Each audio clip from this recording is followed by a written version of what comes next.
বিপক্ষে ব্রাজিল জিততে না পারায় কিংবা ড্রয়ের পর আপনি কি ভাবছেন? ব্রাজিলের সেন্টার ফরওয়ার্ডে পরিবর্তন আনবেন কার্লো আনচেলত্তি, কিংবা ওই জায়গাটায় শুরুর একাদশে কি কোনো পরিবর্তন আনবেন ইটালিয়ান এই কোচ? আমার কাছে একদমই তাই মনে হচ্ছে না।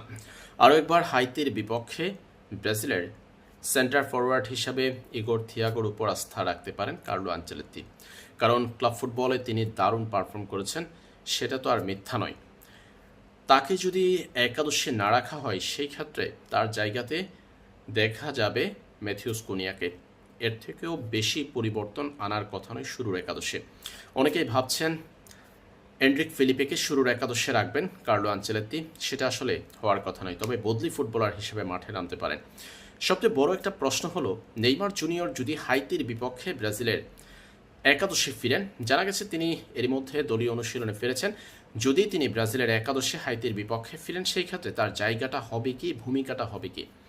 হাইতির বিপক্ষে নেইমার যদি একাদশে ফিরেন ব্রাজিলের শুরুর একাদশে, সেই ক্ষেত্রে তাকে খেলতে হবে প্লেমেকারের ভূমিকায়, মিডফিল্ডে ব্রাজিলের খেলা বানিয়ে দেওয়ার ভূমিকায়। সেই জায়গাতে নেইমার জুনিয়রকে দেখা যাওয়ার সম্ভাবনা বেশি।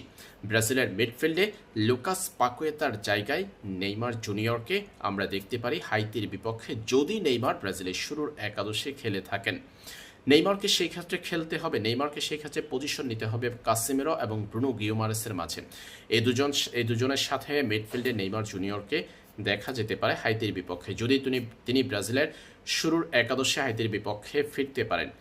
আর ব্রাজিলের আক্রমণ ভাগে যথারীতি লেফট উইংয়ে ভিনিসিয়াস জুনিয়র, রাইট উইংয়ে থাকবেন রাফিনহা এবং সেন্টার ফরওয়ার্ড হিসেবে ইগোর থিয়াগোকে আমরা দেখব। ডিফেন্সে ইভিনিজ, দানিলো এবং কাসেমিরো, গ্যাব্রিয়াল মাঘালিয়াসকে দেখা যাওয়ার সম্ভাবনাটাই বেশি, আর গোলবারের নিচে অ্যালিসন বেকার। এই একাদশটা নিয়ে ব্রাজিল হাইতির বিপক্ষে মাঠে নামতে পারে।